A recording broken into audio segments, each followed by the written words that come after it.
Podcasting from the J&K Twin Studios. This is the show for Reds fans, by Reds fans. Each week, we take a look at the games, the players, and the stories of Cincinnati Reds baseball. Now, your hosts, Scott Evans and Nick Lawson.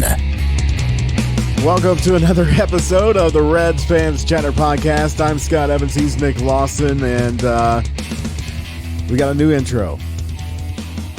I like it. It's really loud in my headset, though.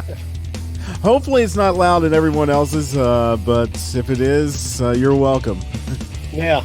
We're loud. I mean, it's Reds baseball. The team isn't loud. The manager's not loud, so we'll be loud. Bauer is. He's soft-spoken, though, when he's loud. I like it. He should be loud all the time now. So lots of Reds news notes to go over. First, though, since the current team sucks and the future doesn't look that bright, let's take a look at some of the things in Reds history. Going all the way back to 2000. Actually, we'll skip that because that's not even that great. Going back to 1975 on September 7th, the Reds, with a 20.5 game lead in the standings. Completely different time. Record of 95-47. They may end up losing more games this year. I don't think it's really possible, but it seems that way, than they did in 1975. Anyway, they clinched the National League West with an 8-4 win over the Giants at Riverfront Stadium. Big Red Machine finished the season with a record of 108-54 and still holds the Major League record for the earliest team to clinch a division. Even this year, of course, this year is way different with the 60-game season.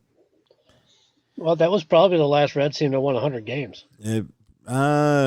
Maybe. What about 76? 76. I think they won. I think they did win 176, but those 2 years would be the last time they won 100 games. Right.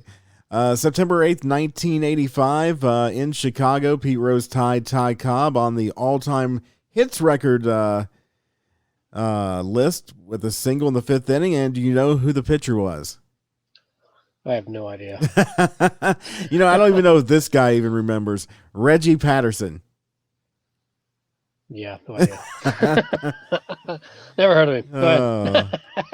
He did get a 5-minute. Rose got a 5-minute standing ovation in Chicago, and then was hitless the rest of the game. Then the contest was called to something that will never happen again in Major League Baseball. Yeah, I know what it is. Well, I'm not going to say never say never. This is 2020, so it is possible. I can't believe Wrigley went that long without lights. Yeah, they was called due to darkness after the ninth inning with the score tied 5-5. Yeah, so it's kind of crazy. I guess it could happen now with like a power outage. Yeah. I mean, that rarely ever happens. It is 2020 though. 2020 has been a power outage. Yes, it has. September 8th, 1990, the first-place Reds kept rolling with an 8-4 win over the Dodgers at Dodger Stadium. Eric Davis went 3 for 4. Barry Larkin, Hal Morris, and Joe Oliver got 2 hits in the win, and Tom Brownlee got his 13th win of the season. Man, what it was like to be in the Western Division. In September 9th, 1899, going way back. I wasn't around yet. On that date, Reds history, Waite Hoyt was born in Brooklyn, New York, and after a 21-year pitching career that got him into the Hall of Fame, he became the Reds radio play-by-play broadcaster in 1942. Of course, his stories, you can go down the Reds Hall of Fame, and I don't know if they still have that or not. They used to have this radio in the old version of it where you could go listen to calls from Waite Hoyt, some of his rain delay talks, some stuff from Joe Nuxhall, Marty Brennaman. If they don't have that, they should bring that back. I may make a suggestion. I know everything's high tech down there now, but sometimes low tech is just as good. Didn't they have like a section for like the banana phone? Yeah, they do. That's still there. They got a lot of still have a lot of memorabilia from the radio booth, and they do have the world famous banana phone, and they have a place you can go call the game. It's not with the COVID restrictions. It's not as fun because I don't know if it actually picks up the voices as well or not. Because they used to have mics that went up that my kids loved playing with it. Last time they were there, they're like, okay, we're just sitting here watching TV. But but no, the Reds Hall of Fame is really cool if you haven't been. And the new version is very virtual, lots of interaction. You can hear Joey Votto tell you how to hit, Billy Hamilton tell you how to steal bases, and lots of Reds pitching as well. I know. I like the little lounge area they had as well. Yes, I don't yes. know if that's still there anymore, but I was like that. No, just sitting there and looking. The lounge is gone. Actually, they auctioned all that off, and a coworker of mine was in the bidding, but it went way high. I wish I could have been there for that. Yeah. I couldn't have bought anything, but still, it would have been fun to be there. Right. So, it was, if you get a chance to go to the Reds Hall of Fame, it's about the only thing you can do in-person Reds baseball this year, especially since it doesn't look like Ohio's governor is going to allow fans at baseball games, only football games, which is ridiculous. COVID's probably not going to be any better a month from now as it is now. It probably won't be any worse, but it's probably not going to be that much better with all the testing they're doing, all the colleges going back in. And plus, I'm sure there's lots of parties this weekend for Labor Day. So if you're going to let them out, if you're going to let football, it seems like you have to let baseball. It can be done as safely as anything else. Otherwise, people are going to be going to bars, which is probably a higher risk place to for as far as the COVID thing goes, in my uneducated opinion. But I think my opinion's about as good educated as some of the governors with the decisions they make. But anyway, they probably thought since we're already mostly done with the season, why worry? Well, about it? The governor of Ohio made a comment earlier in the week, and I'm sorry I'm getting off on this tangent, but he did say something like, "Well, we think maybe in 2 or 3 weeks we can let fans in." The Red season is over. September 23rd, I think, is the last home date without looking it up. So that's not going to work, not for the Reds anyway. But maybe next year things will get back to normal. We'll have 45,000 at opening day, which would be a record. I don't think you can fit that many people in, but we'll see. Time will tell. Yeah. I mean, at this point, even if they did open up full capacity, I don't think you would get full capacity the way the Reds are playing, and it's a very flat play, and we'll get into that later in the show. But some more history on this date. In 1947, the Reds celebrated pitching great Bucky Walters with Bucky Walters Day at Crosley Field, and they only got 24,351 for that day. He did please the crowd by shutting out the Boston Braves by a score of 2-0 or 2-0. Walters was a member of the Reds' inaugural class of Hall of Famers in 1958. I'll let you have this one. September 9th, 1996. You got to give me this one, don't you? Well, you brought this one up. Yeah, unfortunately, this was the day that Riverfront Stadium became Synergy Field. To me, it never really became Synergy Field. And the Reds only got, the naming rights now go for so much more. In 96, they sold their soul for $6 million. That was dumb. That wouldn't even pay that barely pays the contract of Freddie Galvis. I mean, he's still here for some reason. That's a dumb use. 2 dumb uses of $6 million. Yeah, pretty much. In 1899, on this date in Reds history, the Reds won 2 games in an unusual triangular doubleheader by scores of 10-2, and 8-7. In the first contest, Cincinnati defeated Cleveland in 7 innings, and in the follow-up contest, the Reds defeated Louisville.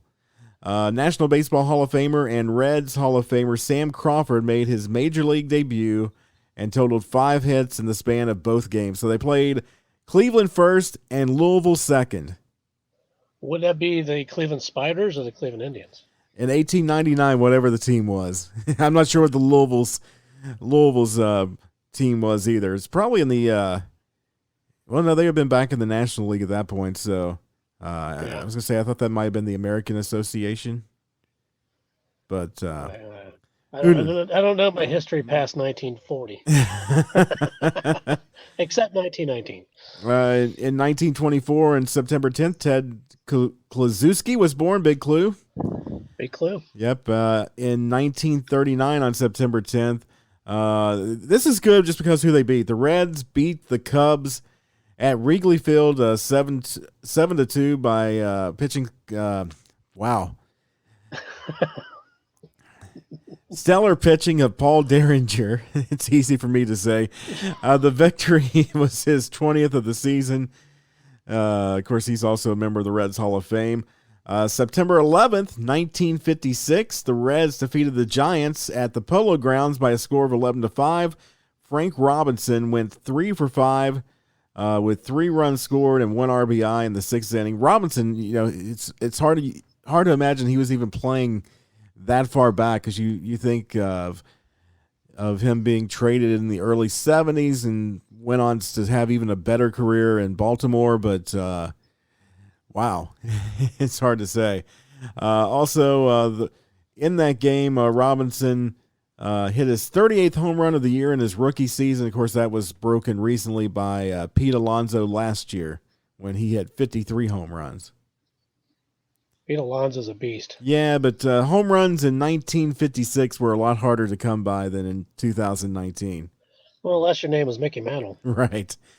September 11th, 1985. I'll let you take this one, too. You don't even have to know what I'm talking about. Yeah, that was the day Pete Rose became the all-time hit leader. Became the king, the man. And who was the pitcher? The late Eric Shaw. For the Padres, 47,237 fans in attendance on Maysville, Kentucky night. I was watching this game on TV.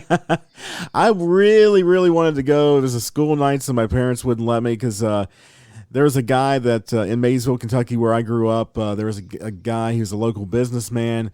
Every year he bought like 5,000 to 10,000 tickets, pretty much took anybody in the town that wanted to go. And it just happened to be that Maysville, Kentucky night was the night Pete Rose got the big hit of 4-1-9-2. So that's a little piece of trivia that I'm probably the only one that knows that. I'll take it. But yeah, that's one of the best moments as far as watching on TV that I can remember. Pete breaking down at first base, Marge driving the car. I think it was Marge driving, or she had it driven around the stadium for him. Pretty cool moment. Probably the longest standing ovation I think I've seen in baseball. Yeah, I think it was 9 minutes. I think is what I understand. It was like 9 minutes or something like that. 7 minutes. Was it 7 minutes? It was 7 minutes, but still pretty emotional, and the game was stopped for quite a while, and I don't think anybody cared. And the Reds did get a 2-0 victory over San Diego, so back then they could get a cool moment and win the game. I do remember the image of Eric Shaw sitting on the mound, just like, okay, when is we going to play? Right. I mean, he was just getting bored at that point after a 7-minute ovation. Right. And in September 12th, 1967, Pete Rose scored 4 times in a game as the Reds beat the Pirates, something they couldn't do this weekend, 15-7. Tony Perez also drove in 4 runs, and they got 23 hits off of Pittsburgh pitching, something they couldn't do. I don't even think this entire 4-game series get 23 hits off of Pittsburgh pitching. I don't think they can get 23 hits off anybody's pitching at this point. And then in 1978, Champ Summers hit a home run into the Red seats in right field at Riverfront Stadium in a 4-3 victory over the Astros. The Red seats, of course, were the upper deck of the stadium, and very few actually hit home runs into the Red seats. And Summers was the first Red to hit a Red seat home run. And the second player, he's the first one to hit it to right, and the second player overall to hit it. So that's kind of a look back in history for the upcoming week. Some pretty cool moments in there. Of course, some of the biggest of all time with Pete Rose.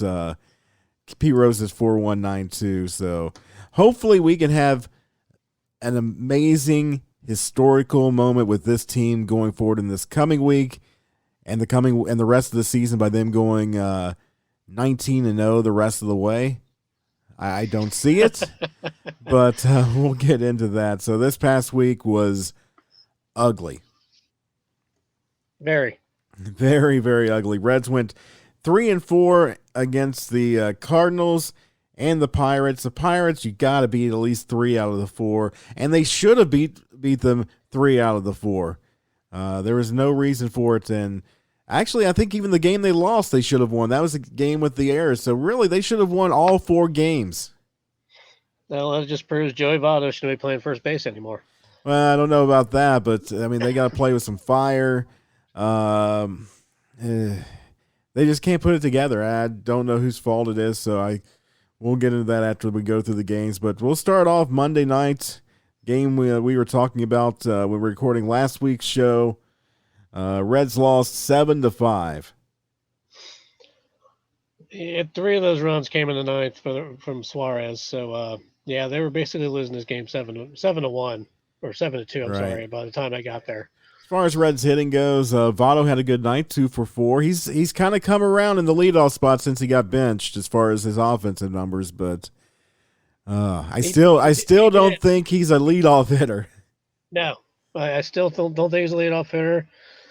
I think your leadoff guy, in my opinion, that should be Brian Goodwin. He gets Right. on base and he steals bases. He's got speed. I mean, that's what you need right now. Right. Castellanos kind of in a little bit of a slump, 0 for 4. Winker had a good night, 2 for 4, but and Suarez was 2 for 4. Suarez has really turned it on as of late. Well, he's gotten hot. He's picking the right time to get hot, but everybody else has to get hot around him. Desclafani, Disco, not a good night. 3 2/3 innings, 7 hits, 7 runs. All of them earned 4 walks, and that's kind of been the biggest thing. When Reds pitching goes south this year, it seems to be walks really bite them. Yeah, especially Discofani. When he has a bad start, he walks a lot of guys, and he gives up a lot of home runs, and he gives up a lot of hits, and then the runs come in bunches. Bullpen though came in, held them scoreless, gave the Reds the chance to get back into it. Lorenzen 4 innings, 2 hits, and Nate Jones of 1 1/3 innings, giving up 1 hit, no runs. But as they say, it really only matters what the scoreboard says. And 7-5, Reds lose. Hoping to bounce back the next night, and this one we can just go through pretty quick. Reds lose 16-2, and we were talking about 23 hits earlier. St. Louis, they got 23 hits against the Reds.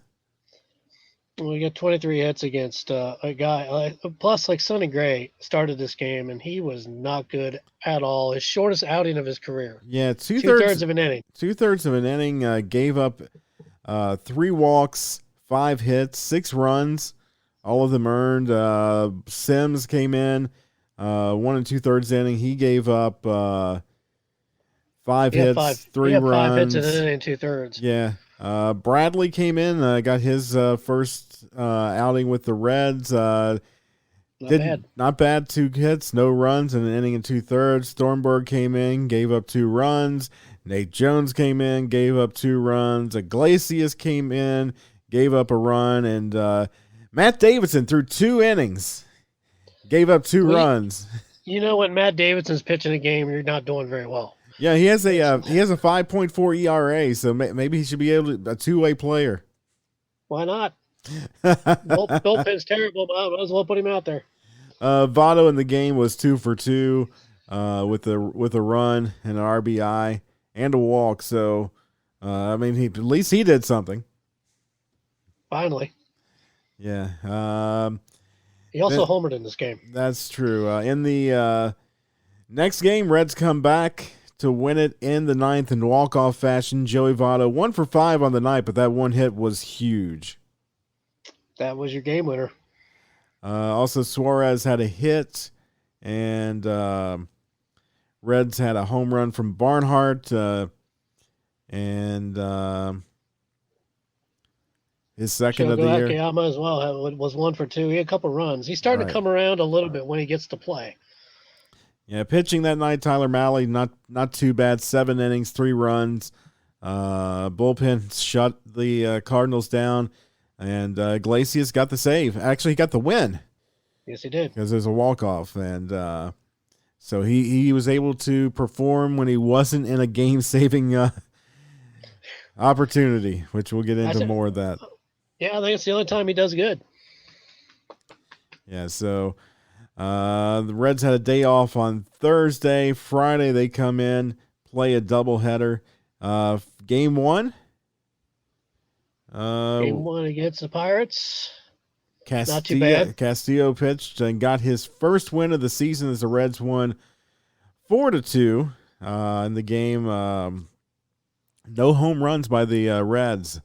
I take that back. Castellanos had a home run. Castellanos did have one straightaway center field. Yep, and Votto in the game was 1 for 3 with a walk. Got his average up to 241 after this game, and so he really took as far as the offensive side goes, he really took to the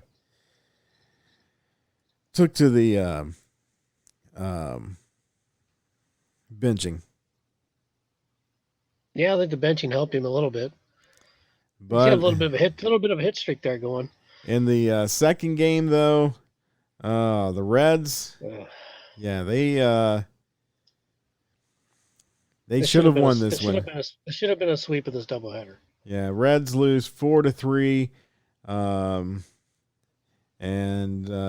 this was the game Trevor Bauer was not happy with. He ended up giving up 4 runs, but only one of them was earned in 6 innings. So not a bad outing by Bauer at all. He didn't have his greatest stuff, I don't think, but really bad luck in that one inning, especially with the error by Joey Votto, which was just a complete miscatch. I know Joey said he didn't see the ball that well. He did take responsibility, say he wasn't making an excuse, but he kind of did explain how it happened with some of the reflections. Maybe, I don't know if the Pirates have ads in the outfield or not, but something was in the line of sight of Joey. He just didn't see it, and it looked awful.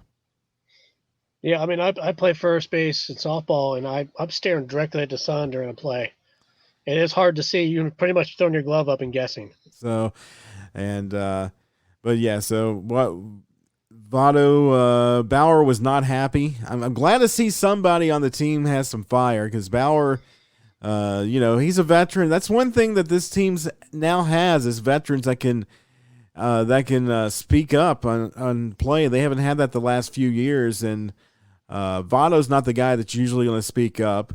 This time it was Votto's fault, but in the past years when they've gone into lackadaisical play, no one's been there to speak up. Bauer, I think, has that a little bit. Bauer's also, for his own purposes, a marketer, so some of that could hurt him if it goes too negative. But Bauer took responsibility himself. He said that included him in that. So it wasn't just Bauer, being the typical that you hear sometimes, the bad teammate where he calls out his teammates, but he doesn't call out himself. He was doing that. I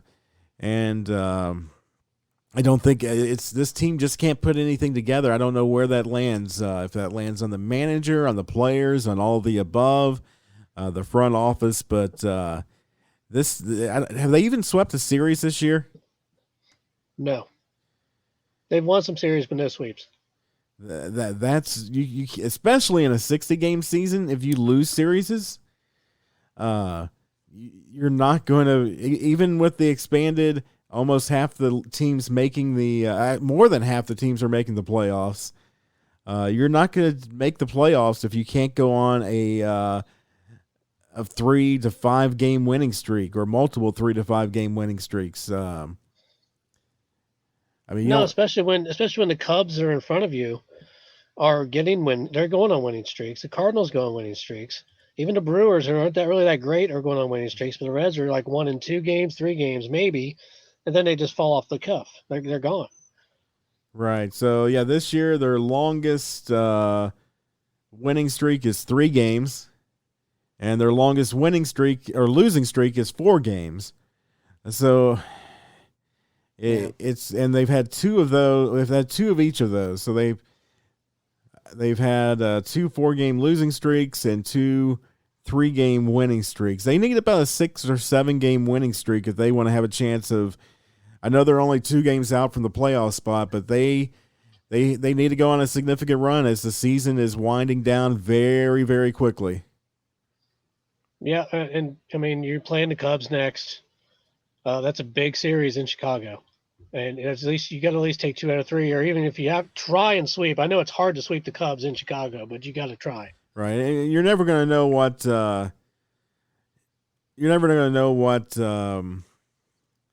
what the weather's going to be like in Chicago. So I mean, Chicago's a weird place. You can end up losing 3 games when normally you should win all 3, or you can do the opposite too. So because that win there can really play havoc on you. So have the Reds played in Chicago yet this year?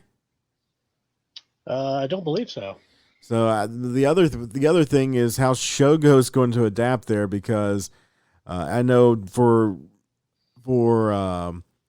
American players that play in outdoor environments all the time, because Shogo played mainly on AstroTurf and indoors, so he didn't have to deal with the environment. Wrigley is a difficult place to play outfield, especially the corners there, because the corners kind of go back instead of come forward, so there's a lot more real estate there. Well, wait till next year. He's going to be in San Francisco playing. You talk about wind. That's a windy place. Right, but and then you have the ivy to deal with, so it's going to be interesting to see how the Reds do. Maybe the Reds should just sit Shogo for those games, because he needs. It seems like he needs either a reset. Either needs to be playing every day, or he needs a kind of a reset like Joey had. Yeah, I mean, even Freddie Galvis had set out 3 straight games. He sat himself down, apparently. Yeah, so it's just been such a bad year. Reds record overall 18-23. I was hoping to go into Pittsburgh and walk out 20-21. Right, and then in September so far they're 3-3.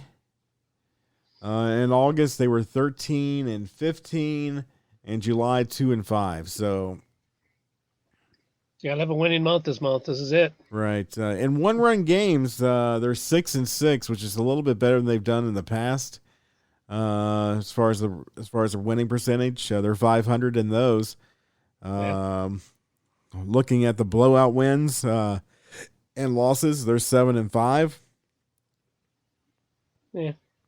Actually, I'm not worried about that. I just want to win games. 1-run games they'd be 6-7, because these stats didn't include today's game, and they have not played anybody well.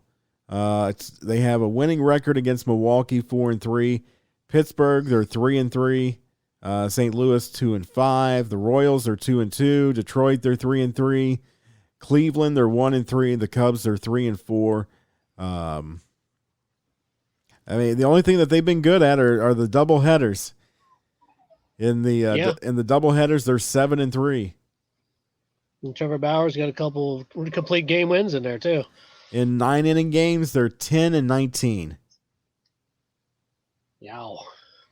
And in extra inning games, they're 1-0. There you go. So, there's a winner right there. 1-0, baby. Yeah, so you want to talk about yesterday's game with the Pirates? Oh yeah, did we skip that one? Yeah, we didn't talk about that one. Look at this game. Eugenio Suarez hit 3 home runs. I say he's ready. He's ready to get going now. He's a slow starter, and he proved that. And now he's over 200. Yeah, all right. Yes, he is. About time. Yeah, in that game, Votto was 1 for 5. Castellanos 0 for 4. But like you said, Suarez did the heavy lifting. 3 for 4, 5 RBIs, 3 home runs. Man, I think it's the first time he's had 3 home runs in a game. If I'm not mistaken. I think it is as well. That's awesome. Votto did have a double in the game, and Desclafani came back a little bit better outing this time. 4 innings pitched, 2 earned runs, 6 hits. Lorenzen came in, another good outing by Michael. Amir Garrett, quietly, he's having a really good season. he got the win in the game, no runs in an inning in the third. His ERA after this game was down to 2.08. Lucas Sims came in, didn't give up anything, and Bradley came in to pitch the ninth of basically perfect baseball. Yeah, Mick Garrett, I mean, like you said, he's having a pretty decent year. Even Lucas Sims having a good year out of the bullpen. He could be your long man. He could be your setup guy. Archie Bradley, welcome to Cincinnati. Right. It's a Jekyll and Hyde city, man. Oh, man. And then in today's game, which I wanted to forget, it looked pretty good. Reds scored 2 runs early, gave up 2 runs in the ninth, and Iglesias could not get an out. Iglesias should not be closing. I don't think so. I mean, they went for the 5 out close, and ever since David Bell's tried that, I think Brian Price tried that the year before, it's just not worked.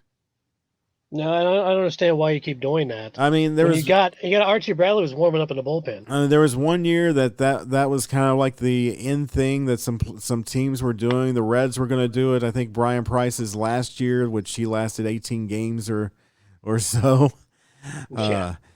Maybe they tried it the year before. It didn't really work for them, especially Iglesias. When he's in that role, he just cannot do it. It may be mental. There's no reason why he shouldn't be able to do it, but the proof is in the stats. He's not good in that role. Well, plus I think it could be pitch selection as well. He's throwing a lot of breaking balls. I mean, he's throwing a lot of breaking balls at 3-2. Nobody's going to chase a ball that's down at their feet at 3-2. Right. And I think it's costing him because, I mean, he didn't have a walk in this game, but he gave up some key hits that were really detrimental to the game. And, just ugly. So who's your player of the week for this week?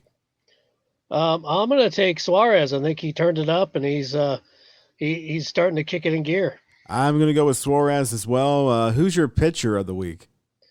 I'm going to go with a reliever. I think Michael Lorenzen is really he's really coming around. His last few outings, he hasn't given up any runs.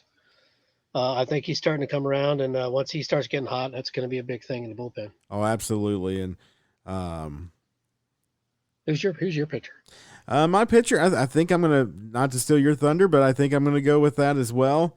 Lorenzen started off really rough. I mean, people were calling for him to be sent down to Prasco or just to be cut outright, but he made an adjustment, and since he's made that adjustment, he's been really good. So don't know if he'll make it back into that 7th, 8th, 9th inning role, but he keeps pitching that way. He can be in that discussions maybe next year because Iglesias is just not consistent enough to be your everyday closer. I don't know if they want to go closer by committee or I don't know why no team has tried this, and this year's Reds team, especially now with Archie Bradley on there, you could kind of go with I don't want to call them nasty boys because none of them have that personality. I don't know Archie Bradley, but you kind of go with that concept where you don't have one closer. It's not really, but it's not a closer by committee type of deal. It's kind of like, okay, some nights we'll go with Charlton, some nights we'll go with Dibble, some nights we'll go with Randy Myers, with one of them being your main guy, but any three of those pitchers could close out your games for that 1990 team. The other two, but Myers I think was pretty much just used as the closer, but Dibble was closed some games, but also was your setup guy.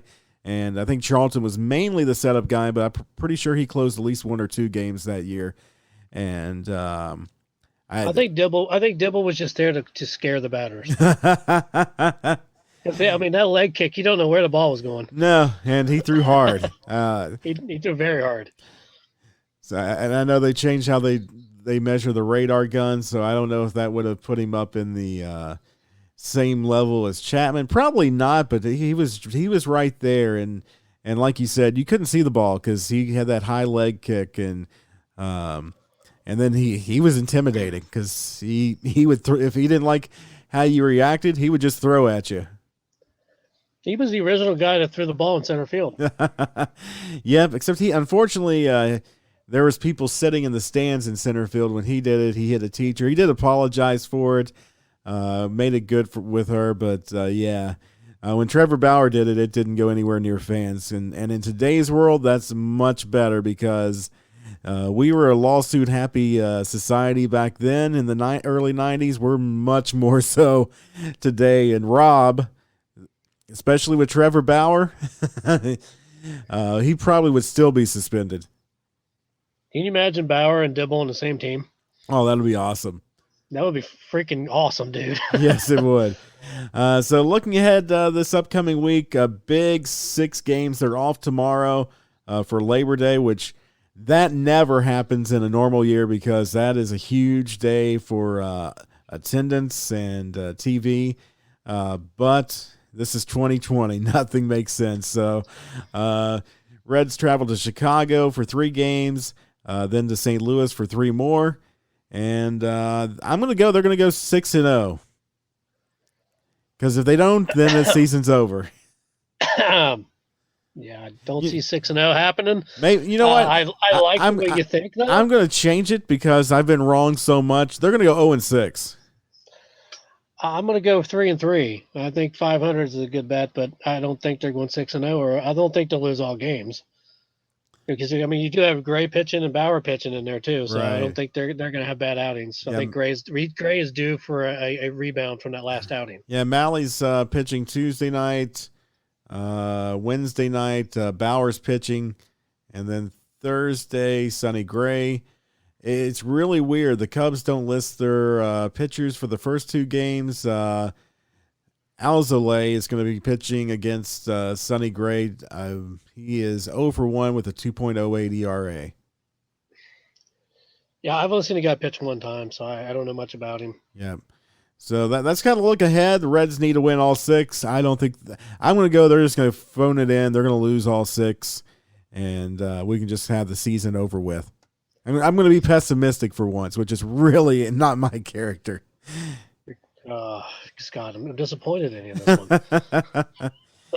one. Before we go, though. Now it's time for Tales from the Twitter Sphere on the Reds Fans Chatter Podcast. So a new feature on the show. That's loud. most of the time it's been Trevor Bauer on this segment. This time, a guy that I didn't even know was on Twitter. Marty Brennaman. Marty. So I mean, Hall of Famer. A lot of times, we're not worthy. A lot of times, this segment's going to be something funny, lighthearted. But after today, and the fact that I realized he actually has a Twitter account. So at Reds Leg Nation wrote, "Reds lose. That's all we can muster for a tweet right now." Marty replies to that, and at first I didn't think this was real, but this reads like Marty Brennaman. "It is truly unfathomable that David Bell continues to run Iglesias out there. How many times must you lose before making a change?"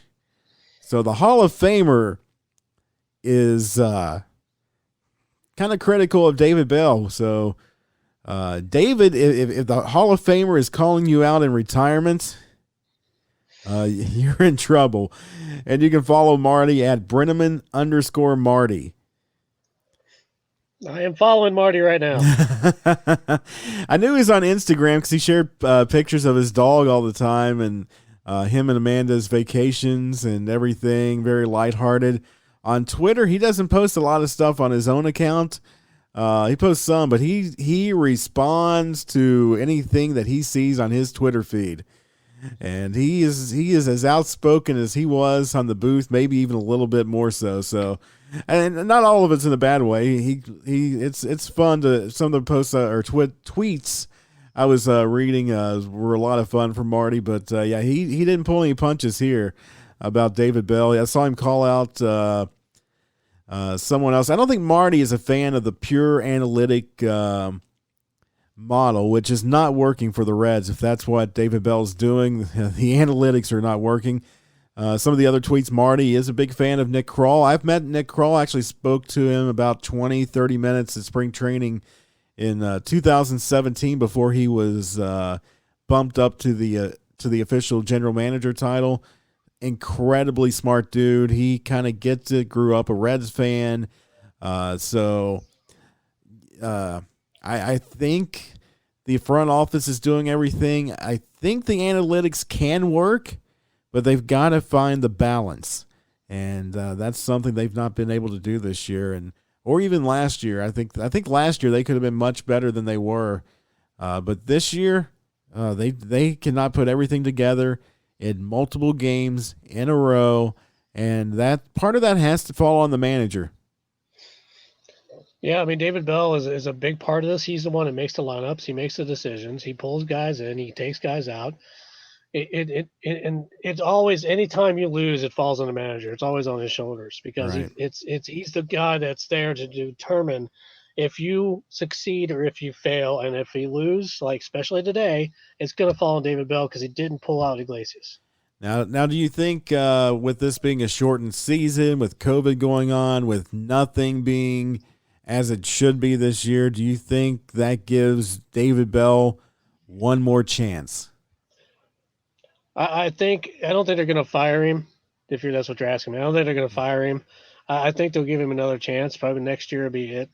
Probably won't give him very many games.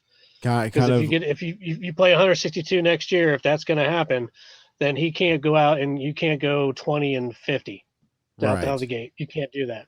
No, I mean remember Tony Perez. Oh, absolutely. 44 games. And how long did Brian Price last his last year? I was in Arizona in late April. Surprised I didn't meet because I think he lives out there. Surprised I didn't see him in the airport on the way home. Yeah, I believe that was about 18 games. It was in April he got fired. Yeah, it was in late April. I was in and I remember the notifications coming across. I was in my hotel at the Homewood Suites in Phoenix, downtown Phoenix, pretty close to an In-N-Out Burger, which is a highlight of my trip there. So disappointed that I didn't go back in March when it was scheduled, but if I went out there with everything closing down like it was, I don't know what I've actually been able to do because I was supposed to go to a spring training game. That got canceled, and the only thing else I could do would have been head up north to the mountains where there's no people. So that's where I want to live. Oh, in the mountains. Want to live in the mountains with no people. I don't know how it is in the summer, so I know it gets so hot there, airplanes can't land, so maybe I don't want to live in Arizona in the summer, but if I could ever afford to have a home in the winter and a home in the summer, I would love to live in Phoenix, one of my favorite cities in the country. Yeah, I've never been to that part of the country. Yeah, the spring training facility there is great. Maybe we'll do a breakdown show on spring training next year when it happens. But that'll be fun. Yeah, I've been to spring training in Sarasota, and I've been in spring training in Arizona, and I hated to admit it because I was so against that move. I had email debates with politicians in Sarasota when they made that move, and they were too stupid to realize that the Reds were going to move if they didn't make the move. They didn't understand that. They're like, oh, we can't do it. I mean, it was a tough time. It was a tough economic time when they made that decision. They just had laid off a number of city or county workers when the vote took place that very same day. So, I mean, politically, it would have been really tough to give a Major League Baseball team money, but they ended up giving more money to the Orioles to move there after the Reds left, and the Orioles didn't let them. The Reds were like let when they weren't having their Florida Gulf Coast games there. They're going to let the community have baseball tournaments there, be a kind of a partner with the community. The Orioles, nope. No one gets to use it except for the Orioles organization. So, and they paid like twice as much money as the Reds were asking to get the team back there. So, but good year. The facility out there is amazing. The practice fields are major league quality. At Ed Smith Stadium, they were not as much. The security's much better in Arizona because I got to the backfields in Arizona with a pass, and in Sarasota, I just walked up, me, my dad, and my uncle. And like I said, I think I said in my in the Joey Votto episode, saw him on the A-level team, minor league team, just crushing the ball in batting practice. And we're like, okay, why is this guy not playing? And it turns out he's hopefully definitely a Reds future Reds Hall of Famer and probably a Cooperstown Hall of Famer. But yeah, spring training in Arizona, super, super good time. So that pretty much wraps it up, unless you have anything else, Nick. No, I'm good. Hopefully the Reds wake up and go on an amazing winning streak and makes all the complainers look like idiots. Otherwise, I do have one thing. I do have one there real quickly. Okay, go ahead. Before we sign off, Joey Votto went 2 for 13 with 3 walks in the series. Oh, the Pirates, terrible. Yep, terrible. So and he's not a leadoff hitter. He's not a leadoff hitter, and some of the games where he was like hitting home runs leading off, I'm like, if you had him down second or third with somebody on, that could have been more runs and maybe a win. So, yeah. But anyway, he's not there. He's not there, but at least he did respond. He's hitting 230 now, which is not Joey Votto like, but he was below the Mendoza line for a period. So glad to see him inching up that way. Hopefully he can end the season closer to 260, 270. But he needs to go on another roll as well, and hopefully not put pressure on himself. I think when he came back, he lost a little bit of that pressure he put on himself, and then the last few days he's had the distractions in the field. So, and the umpiring this year has been really bad. So, and a bad umpire with Joey Votto is not good, because Votto's usually sees the strike zone as well as anybody. Yeah, and you're having a lot of rookie umpires this year because a lot of guys opted out before the season. That's a big thing, and a lot of these guys that didn't umpire past AAA or something like that, or right. AA, and now they're up here in the majors calling balls and strikes, and a lot of them are calling outside pitches that are strikes that are not even close. That's a problem with hitters because they're not used to that. They're used to, they're used to a Joe West, or they're used to that. What's his name? Hernandez, Angel Hernandez. That guy, you can't call anything if you looked at it funny. But you got to have an umpire that's going to call the balls and strikes correctly, because right now they're not. These rookie guys aren't doing it. They're calling them. They're calling strikes that are below the knees. They're calling strikes that are outside, inside, and not in the strike zone. I don't know where they're looking. Maybe they need some glasses. I don't know. And maybe Votto needs some glasses as well. I've seen that comment as well. So I'm sure the Reds medical staff's on top of it. So, yeah, he probably if he's going to stay at first base, you might need some glasses. You never know. Or sunglasses at night to get rid of the glare. Yeah, that works. Put the eye black on too. That might work too. Those HD nighttime sunglasses that are as seen on TV. Did you get them in Nards? I used to see Dave Parker put eye black on in night games because the lights would glare off. Right. He couldn't see, but he put that eye black on, he'd be fine. So maybe Joey needs to do that. Yeah, maybe. Hopefully they turn around these next 6 games. Huge series against the Cubs and Cardinals, and then the last homestand coming up after that. Right. So, and maybe just maybe Mike DeWine will change his mind and let fans in for that last homestand. Fingers crossed. Not counting on it. But stranger things have happened in 2020. Yes, when did the White Sox? They closing with the White Sox at home, I think. I think so. Before they go to Minnesota. Minnesota. Oh my God, that's going to be a crap fest. You never know. Maybe the Reds just can't beat their divisional teams, but will beat their interleague rivals. Well, unless Homer Bailey's pitching all 3 games, I doubt it. Oh yeah. So anyway, looking ahead, the White Sox come to town, then Milwaukee, and then they finish the season in Minnesota. So hopefully they're still in it when they play Minnesota. Hopefully they're still in it when they play the White Sox. Yeah, and they got 4 more games with Pittsburgh in there as well. So One's a doubleheader on next Monday. Yep. So until then, go Reds. Go Reds.